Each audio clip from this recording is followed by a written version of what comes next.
Amigos televidentes, y continuamos con el segmento Recomendaciones Médicas y hoy tenemos como invitada a la doctora ya de casa, Xochitl Salinas, diabetóloga. Bienvenida una vez más, doctora. Mucho gusto, doctor. Gracias por haberme invitado. Quería hacer mención primeramente, felicitar hoy día a los trabajadores de la salud. Entonces, hoy se conmemora y felicitaciones a todos nuestros colegas.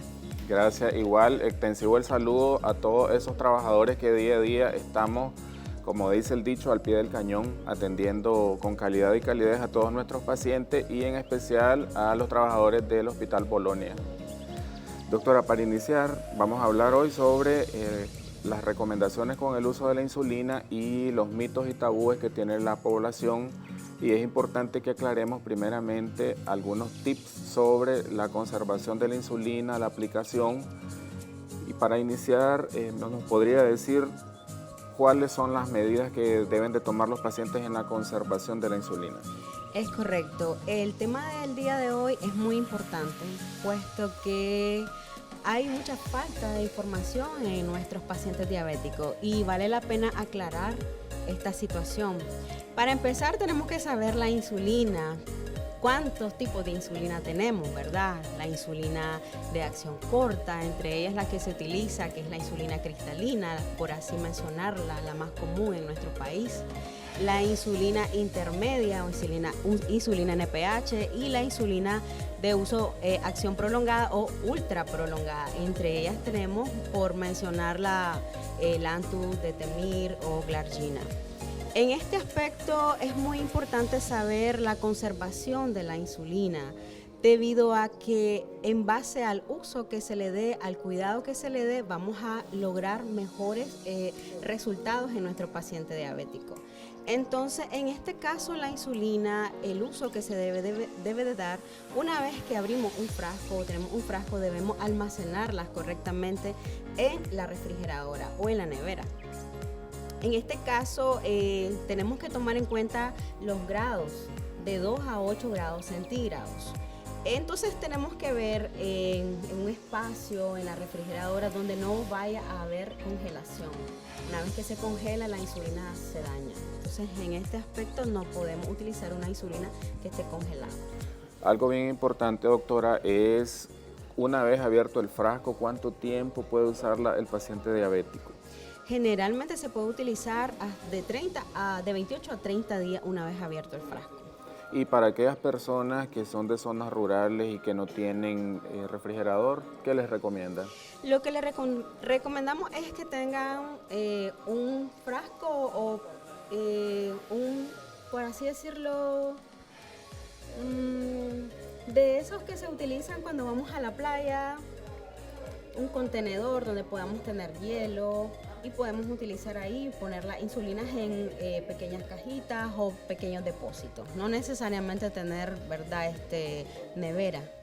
Algo bien importante que también la población debe estar bien clara es los horarios de aplicación de la insulina, porque hay personas que se la están aplicando muy mal con las horas del día. ¿En qué momento es oportuno aplicarla? Esta pregunta es muy importante y aquí, bueno, yo hago un llamado a nuestros colegas. Explicarle bien a nuestros pacientes, ya que nuestros pacientes, para ellos esta enfermedad a veces es totalmente desconocida, aunque digamos diabetes, todo el mundo puede decir, diabetes, pero es un mundo bastante grande. Entonces hay que explicarle a los pacientes en este aspecto que las mejores horas de poner la insulina es por lo menos media hora o 20 minutos antes de las comidas. En este caso, en el desayuno, es oportuno aplicarla media hora antes del desayuno. Otro tips importante, doctora, y como usted misma lo dice, hay que tener mucho cuidado los colegas en la distribución de las dosis de insulina. Generalmente son 2/3 de la dosis total en la mañana y 1/3 por la noche, porque a veces los pacientes también entienden mal. Hay que entender de que la mayoría son ancianos, muchas veces llegan solitos donde el médico y hay que en la receta explicar muy bien. Y doctora, ¿cuáles son los principales tabúes sobre el uso de la insulina por parte de la población? Este tema bastante importante, ¿verdad?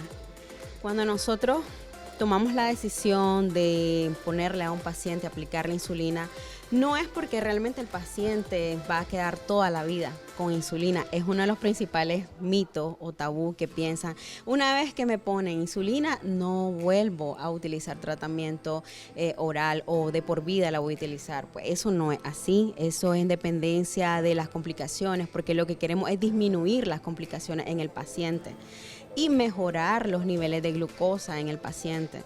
Entonces, en este caso, poner insulina no significa que va a estar todo el tiempo o toda la vida con insulina, es uno de los principales. Segundo, que la insulina engorda. De hecho, lo que podemos hacer es mejorar la dieta, disminuir grasas, disminuir un poco de azúcares, ejercicios y tener un estilo de vida balanceado con la dosis adecuada de insulina. Eso significa que el paciente no va a engordar. Otro mito, la insulina te deja ciego. Muy importante, de hecho no.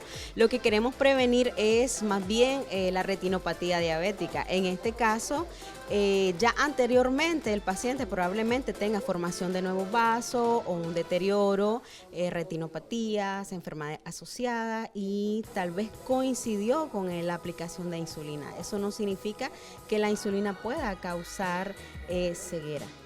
Entre muchos, ¿verdad? Sí, doctora, es oportuno aclarar esto porque en un buen porcentaje, más del 50% de mis pacientes me dicen no me receta insulina porque me está haciendo perder la vista. Como usted misma lo decía, ya en el momento de hacer el diagnóstico, ya los pacientes ya tienen cierto grado de retinopatía porque quizá anteriormente estaban asintomáticos o no se les había diagnosticado oportunamente la enfermedad. Y doctora, otro mito bastante frecuente es de que dice la gente que la insulina más bien le aumenta los niveles de azúcar. ¿Qué hay de cierto? De hecho, no. Más bien nosotros lo que hacemos es utilizar la insulina para mejorar los niveles de glucosa y con esto disminuir las complicaciones que conlleva el aumento de la glicemia circulante en la sangre. Entonces, en este aspecto no se crea aumento de la glucosa en el cuerpo. Es lo contrario, si no hay una dosis adecuada, si no tenemos control, en este caso, como he hablado, los ancianos, de la colocación o aplicación de la insulina, pueden caer más bien en hipoglicemia, que el hipoglicemia es disminución de la glicemia en la sangre. Eso es algo bien importante, doctora, porque generalmente los pacientes diabéticos hacen hipoglucemias en la madrugada y esto es un motivo de consulta bastante frecuente en la emergencia. Generalmente cuando estoy de turno, generalmente a las 3, 4 de la madrugada me llega un paciente con hipoglucemia hasta de 25 o 30 y es importante sobre todo que la dosis indicada por el médico sea la que se aplique el paciente correctamente, porque también, doctora, hay que tomar en cuenta de que al paciente se le dice quizás 40 unidades por la mañana y 10 unidades por la noche, pero ellos invierten ese horario. Entonces, ¿cuál es la importancia de cumplir con este horario indicado por el médico? De hecho, usted ya lo había mencionado, las dosis de la insulina se calculan en base al peso del paciente, ¿verdad? Que van hasta 0.5 unidades por kilo de peso hasta 1 unidad, 1.2 unidades según las literaturas. Y como usted lo había mencionado, siempre se aplica los 2/3, hacemos una multiplicación y hacemos una división, los 2/3 por la mañana, el 1/3 por la tarde. Por lo tanto, como no se aplican bien e invierten las dosis, van a hacer más bien una disminución de la glucosa por la madrugada y van a empezar a tener síntomas como desvanecimiento e incluso muchas veces hasta desmayos por causa de la disminución de la glucosa. Entonces, en este aspecto hay que tener mucho cuidado, no cambiar las dosis. Las dosis tienen que ser indicadas por médico. Muchas veces los familiares de los pacientes hacen cambios y lo que hacemos es más bien complicar a nuestros familiares. Entonces, en ese aspecto, si no estamos claros, lo más importante es pedirle mejor información a nuestro médico de cabecera para que todo esto quede claro y evitemos complicaciones, más en el anciano. Otro mito bastante frecuente, doctora, es que la gente dice, estoy aplicándome 40 unidades por la mañana, 20 unidades por la noche y tengo miedo a que se me ajuste la dosis, pero estoy teniendo el azúcar alta. y porque me han dicho, dicen los vecinos, que entre una dosis más alta me va a causar más complicaciones. ¿Cuál es la dosis máxima que puede aplicarse un paciente de insulina?